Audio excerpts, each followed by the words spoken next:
CyclingCarKeys.com. I'm currently working on this 2019 Dodge Ram. We're going to make them 2 new Fobik keys. But what I'm going to try to do for y'all today is I'm going to use the Autoauth IM508, and I'm going to see if Autoauth will let me program these keys without using the bypass cable.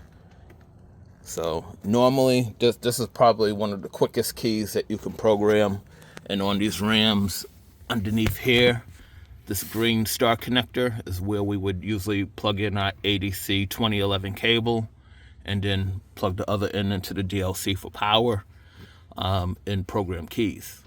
Now, those of us who signed up for Autoauth, we can add a couple of different programmers in, and it goes online and, verifies your credentials and allows you to bypass that and program directly from the DLC. Now on these vehicles, quicker to just plug in. It's right there. But, I just want to give y'all an example of, a Dodge, Jeep, Chrysler vehicle in the Autoauth process. So you will need a really good internet connection and obviously a programmer that was already signed up with Autoauth. But let me grab my Autel and let's see how this goes. Alright, so I got the Autel IM508 plugged up. It is just plugged into the DLC connector. Nothing's in the star connector. And we got the little green light up here in the corner that lets us know that we are connected to the vehicle. So I am going to go into the mobilizer, accept the agreement. Actually, no, turn the hazards on in the vehicle. And I'll put a brand new Fobik in. It says key and ignition.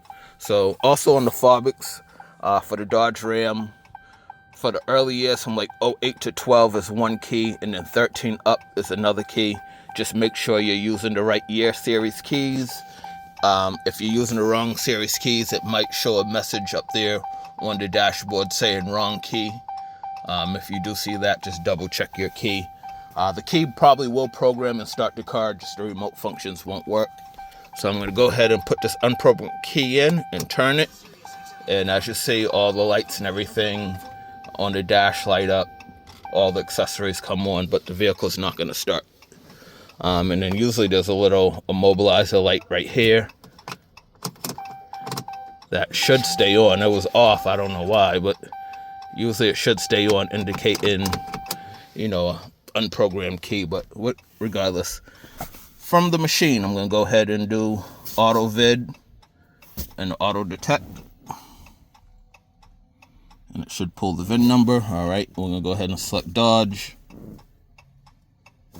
All right, okay. Okay.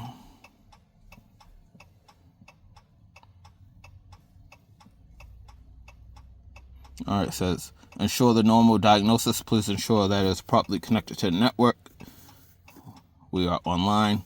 So right here, we got North American access via Autoauth or optional connection. Now, if I was using the bypass cable, I would select optional connection, but we're going to try North America Autoauth access. All right, it says this method only supports some emo functions for some models. So, again, I don't know if this Dodge Ram is one of those models. I've done like Jeep Compasses and some other weird one-off stuff with it before, but most times I usually just grab the cable, so I'm not sure if the Ram is actually going to do it.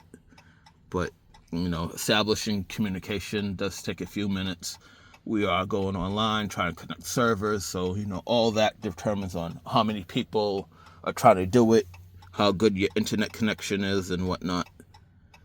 But I will pause this and cut back in when it comes on. Alright, so that came right up as soon as I paused it, but we're going to go ahead and select Fobik key. Alright, it tells us it's 2019 Ram Fobik key, and our ignition is on.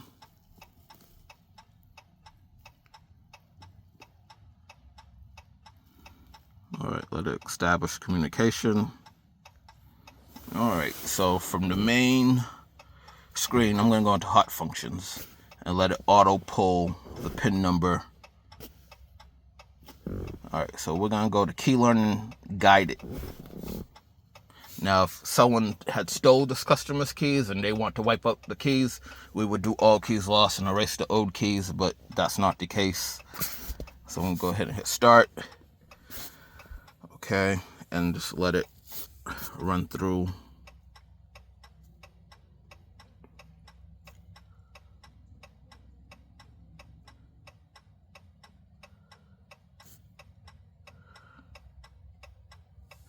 And it filled into the system. Now, I'm not sure. Back there was an option for type 1, type 2. So if you're ever doing these and it fails into the system, always go back and try the other types. All right, so we're going to try that. Key learning. All right. And let's see what this does.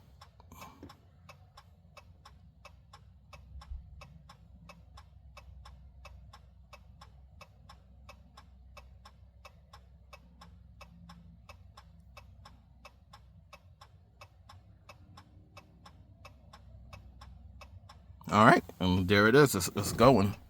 So we need type 2. And let's go ahead. It's going to try to read the pin code.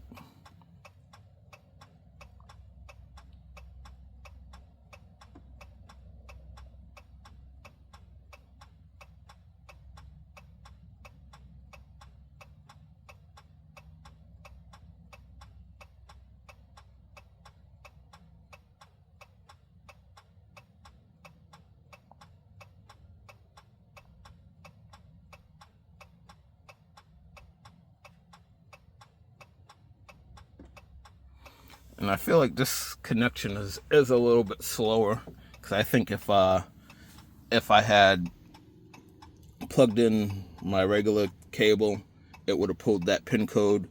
But see, it says read and password is not supported by the system.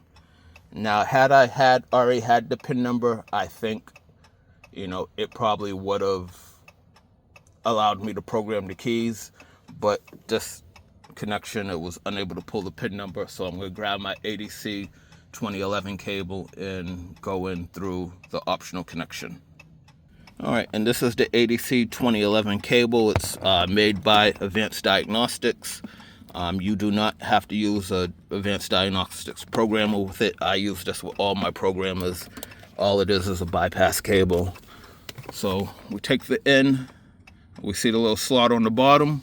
We could almost kind of look and see where it goes in. Also, there's supposed to be a little clip on the bottom. Mine accidentally broke off, but that works even better for me because it's easier for me to slide the pin in and out of these connectors.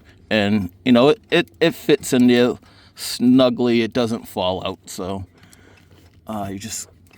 my big hands, trying to do this one-handed. All right, so I got my ADC cable in there. I'm going to unplug my programmer and plug this into the DLC, and then plug my programmer back in here, and that just supplies power, and this is the data. So we heard the machine beep, so we got our connection. So I'm going to hit OK. I don't know if it'll still let me do it from here. I might have to go back into optional connection, but let me just hit start and see if it actually does anything from here.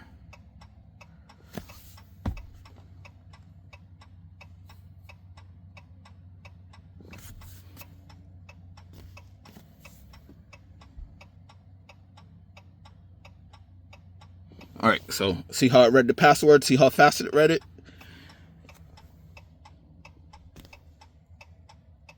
So I'm going to go ahead and just say for Dodge Rams, just skip the Autoauth and continue with using the bypass cable. So it says right now, currently there's 2 keys in the system. Do we want to learn the next key?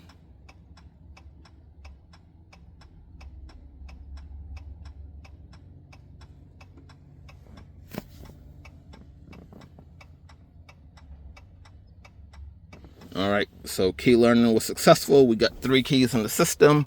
What we do is go ahead and pull this one out, put the next one in, turn it on, hit yes, And it actually tells you to leave the ignition off. So let me go ahead and leave that off. All right.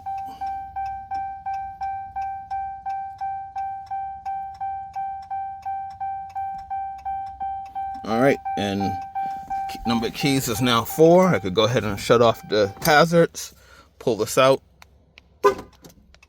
check, make sure the remote functions work. You know, usually before I start this job, I test the frequency just to make sure the batteries are good. I'll go ahead and put this key in, turn it to the on position. There goes our immobilizer light. It comes on for about 4 seconds and goes out. That's how we know the car recognizes this key. And then we just go ahead and start it up. Now, unprogrammed key is not going to turn the car over at all. It's not going to start it. So if it does start up, we know it recognizes that key. And then just go ahead and swap them out. Test the other one. And that's also good. And luckily, this customer still had his old blade. So we can go ahead and just copy both blades, and this job will be completed. All right, so here I have his original blade in my Dolphin key machine, and I am going to control it with my Key Tool Plus. I know it's kind of hard to see with the screen glare, but I'll go ahead and decode this key. And this operates like a little mini CNC machine where it'll do some checks and read the position of the key, and then it'll read the depths of the key and input them into the machine, and then we could run code fill and try to figure out what the actual key code is. And this, I can move it. As you can see, as it's touching the probes, it is giving me what should be the cuts. All right.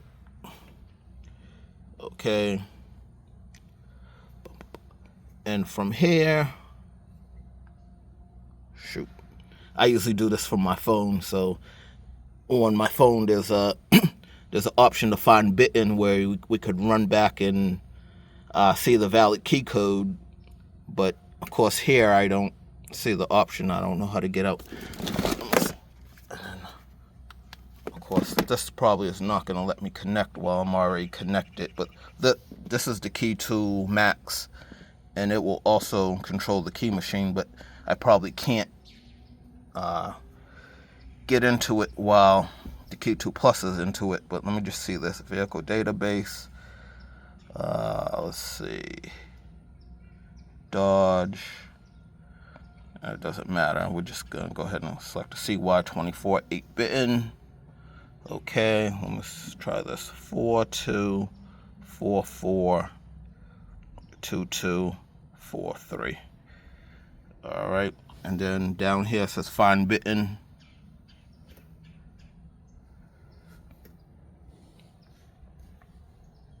Yeah, I'm not gonna be able to.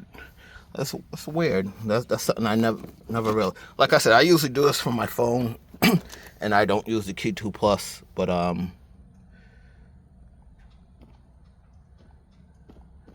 me get out of here. Boop, boop, boop. Actually, you know what? I'll go ahead and power that off because I got to charge that one. But let me just see if I can switch machines. I guess I could have just did a screen recording on my phone and showed you guys, but here I am. All right, so I could connect my Key Tool Max.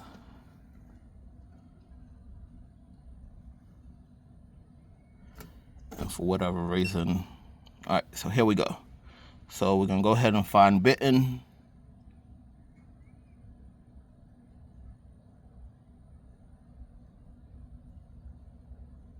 And it comes back with a valid key code.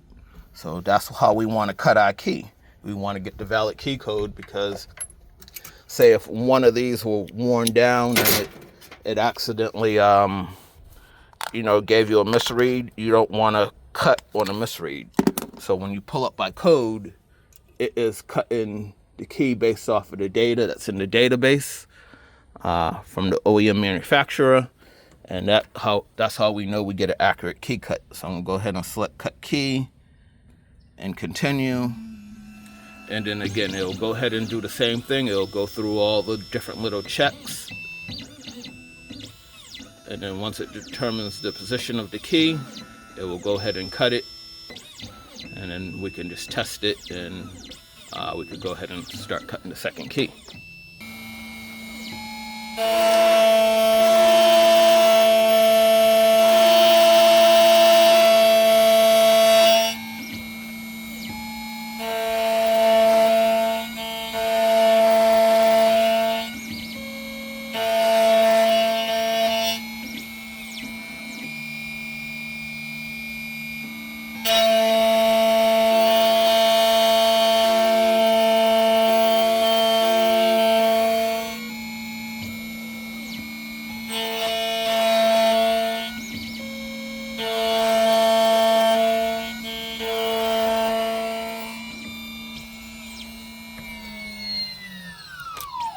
Alright, so here we go. I'll just go ahead and verify that we can lock and unlock the door, and then this job will be done. Alright, there we go. Alright, that's a completed job. Thank you for watching. LakelandCarKeys.com.